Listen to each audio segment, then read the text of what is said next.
Welcome back, everyone. Today we're going to discuss facials, something that most barber and cosmetology students don't really care about. I can tell you for a fact I didn't care about it when I was in school. But again, having Hitler's former barber as my teacher, she walked around with a metal comb and would smack you in the back of the head. It was a very effective learning technique. She said, I don't care if you ever plan to do this once you get your license. None of my students fail the test. That's what I'm here for, and you will pass your test, and you will know how to do these things. And you know what? We used to make fun of her behind her back when she'd walk away, but she was right. Okay? There was so many things on the test that I didn't care about at all, but I did pass the test. Not just did I pass that test, I passed the test in 7 different states. Cosmetology test, barber test, skincare test, not nails. I do it mine. I really don't care about nails. Okay? Nothing wrong with nails. I just really don't care about them. But I passed the test in many states, many different tests. I passed the teacher's exam in 3 states. And you know what? I really trace it all back to my original teacher, because not only did she pound into your head the question on the test, she pounded into your head all the things you needed to know to pass the test that you didn't really care about and might never, ever, ever do in your career. But you wouldn't have a career if you didn't pass the test. And that's what I try to do here, okay? I try to tell you everything that's on the test, whether you're interested or not, because you will thank me when you pass the test. Now, as I've talked about many times in other videos, we do private tutoring. If you feel that you just cannot pass the test, and most of our students for private tutoring have failed the test repeatedly, it's very expensive. You're paying the state, you're paying the testing company, whether it's PSI or Pearson VUE or DL Rope or any of the other ones, okay? They're not working for free, and they really don't care how many times you fail the test. They're perfectly happy to keep taking your money all the time, okay? The state enjoys taking your money repeatedly. The testing company enjoys taking money repeatedly. The only person who doesn't have fun in that situation is you, because you keep paying the money and you don't have a test. Okay? Stop that. Get off that crazy gerbil wheel.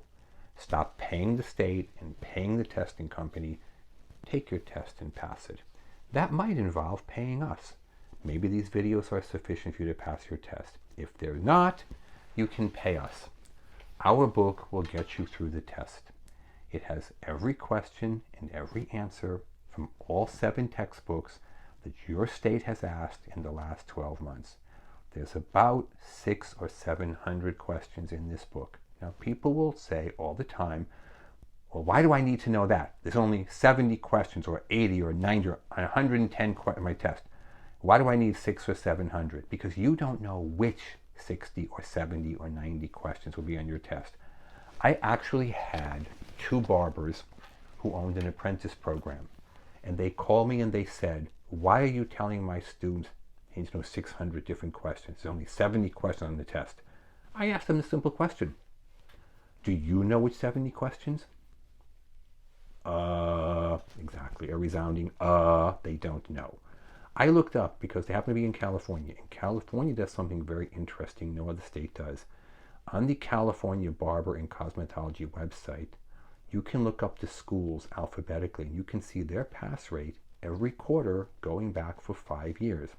That particular apprenticeship program, who remain nameless, had a 10% pass rate. 10%. Meaning for every 10 students that went, 1 passed their test. And now I know why. Because they felt as though there was no sense in learning 600 questions because you only have 70 on your test. And apparently they really believed they knew which 70. Sadly, their test results prove they didn't know which 70. Okay? We're going to talk today about facials. Okay? There are 2 schools of thought on facials. At one point, the book says, all movements in a facial are up and out. Up and out. And the theory being that gravity is pulling your face down. It doesn't need any help. You're going to do everything up and out. Fighting gravity. Here's the problem with that theory. I've never known a man in my life whose facial hair grew up and out. Facial hair tends to grow either straight out or in most cases, down. So here's what the state board exam says on a man's facial. What is the direction of movement? In the direction of beard growth. That is the answer. Now they will always give you up and out.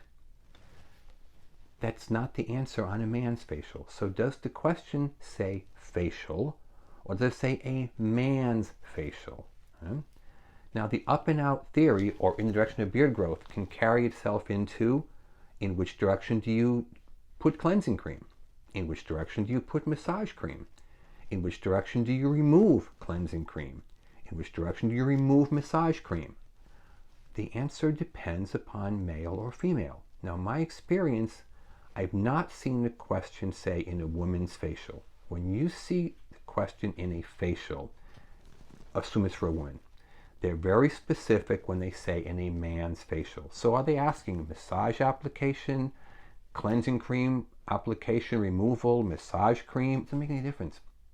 One other little thing, okay? When you're removing any product from a man's face, cleansing cream, massage cream, you need to use a towel. If you use a cotton pads like on a woman, you will shred the cotton on his facial, on his beard growth. Okay, you'll have little balls of cotton like looks like snow all over his face. Keep this in mind, both in the real world and on your test. Okay? A final point. How do you remove all products from the jars in a facial? You use a clean spatula. Resist the temptation to stick your fingers in the jar. If the state board inspector comes in and sees finger marks in the jars, you're going to get a fine. But if you answer the question on the state board test wrong, you won't have to worry about getting that fine from the inspector because you won't get a license. So you'll never be in that situation. Okay? All products get removed from the jars with a clean spatula. Now in the real world, most people get around this by using either pumps or squeeze tubes. But the state asks you about removing the products from a jar. That's all I have to say on facials. It's not heavily tested, but there's enough questions for you to fail your test. Don't be one of those 60% who fail their test every day. Give us a call for questions, 760-534-4434. Go to our website, take our free practice test. If you have any questions, make sure you watch our videos. Thank you, and I'll see you soon.